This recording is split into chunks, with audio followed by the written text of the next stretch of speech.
ಒಂದು ದಟ್ಟವಾದ ಕಾಡು. ಅಲ್ಲಿ ಎಲ್ಲ ರೀತಿಯ ಪ್ರಾಣಿಗಳು ವಾಸವಾಗಿದ್ದವು. ಅಲ್ಲಿಯೇ ನರಿ ಮತ್ತು ಕೊಕ್ಕರೆ ಒಳ್ಳೆಯ ಸ್ನೇಹಿತರಾಗಿದ್ದರು. ನರಿಯ ಹೆಸರು ಫಾಕ್ಸಿ ಮತ್ತು ಕೊಕ್ಕರೆ ಹೆಸರು ಏಲಿಯಾಗಿತ್ತು.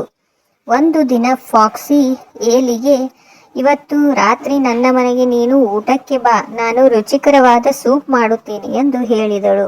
ಏಲಿ ತುಂಬ ಸಂತೋಷದಿಂದ, ಓಹ್ ಧನ್ಯವಾದಗಳು, ನನಗೆ ಸೂಪ್ ಎಂದರೆ ತುಂಬ ಇಷ್ಟ, ನಾನು ಇಂದು ರಾತ್ರಿ ನಿಮ್ಮ ಮನೆಗೆ ಬರುತ್ತೇನೆ ಎಂದು ಹೇಳಿದಳು.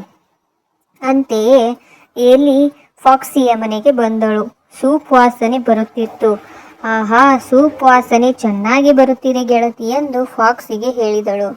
ಧನ್ಯವಾದಗಳು ಎಂದು ಫಾಕ್ಸಿ ಹೇಳಿ ನಂತರ ಅದು ಚಪ್ಪಟೆಯಾದ ಮತ್ತು ಅಗಲವಾದ ತಟ್ಟೆಯಲ್ಲಿ ಸೂಪನ್ನು ಬಡಿಸಿದಳು. ಫಾಕ್ಸಿ ತನ್ನ ಸೂಪನ್ನು ಬೇಗನೆ ಕುಡಿದಳು. ಪಾಪ ಏಲಿಗೆ ತನ್ನ ಉದ್ದನೆಯ ಕೊಕ್ಕಿನಿಂದ ಸೂಪ್ ಕುಡಿಯಲು ಸಾಧ್ಯವಾಗಲಿಲ್ಲ. ಆಗ ಫಾಕ್ಸಿ ಏಲಿಯತ್ತ ನೋಡುತ್ತಾ, ಓಹ್, ನಿನಗೆ ನನ್ನ ಸೂಪ್ ಇಷ್ಟವಾಗಲಿಲ್ಲವೇ?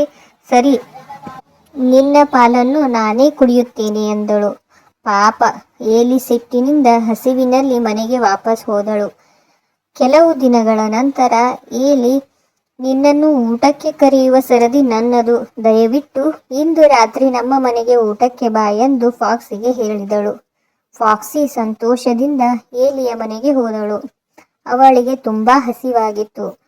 ನನ್ನ ಊಟಕ್ಕೆ ಕರೆದಿದ್ದಕ್ಕಾಗಿ ಧನ್ಯವಾದಗಳು ಎಂದು ಏಲಿಗೆ ಫಾಕ್ಸಿ ಹೇಳಿದಳು.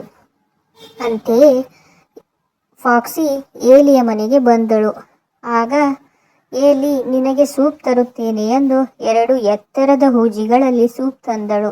ದಯವಿಟ್ಟು ಸೂಪನ್ನು ತಿನ್ನು ಎಂದು ಫಾಕ್ಸಿಯ ಮುಂದೆ ಇಟ್ಟಳು. ಏಲಿ ತನ್ನ ಸೂಪನ್ನು ಬೇಗನೆ ಕುಡಿದಳು. ಆದರೆ ಫಾಕ್ಸಿಗೆ ಎತ್ತರದ ಹೂಜಿಯೊಳಗಿನ ಸೂಪನ್ನು ಕುಡಿಯಲು ಸಾಧ್ಯವಾಗಲಿಲ್ಲ.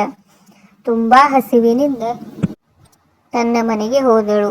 ಈ ಕಥೆಯ ನೀತಿ ಏನೆಂದರೆ, ನಾವು ಇತರರನ್ನು ಚೆನ್ನಾಗಿ ನಡೆಸಿಕೊಳ್ಳಬೇಕು, ಆಗ ನಮ್ಮನ್ನು ಇತರರು ಚೆನ್ನಾಗಿ ನಡೆಸಿಕೊಳ್ಳಬೇಕೆಂದು ನಿರೀಕ್ಷಿಸಬಹುದು. ಇಂತಹ ಹೆಚ್ಚಿನ ಕಥೆಗಳಿಗಾಗಿ ನಮ್ಮ ಚಾನಲನ್ನು ಸಬ್ಸ್ಕ್ರೈಬ್ ಮಾಡಿ. ಧನ್ಯವಾದ.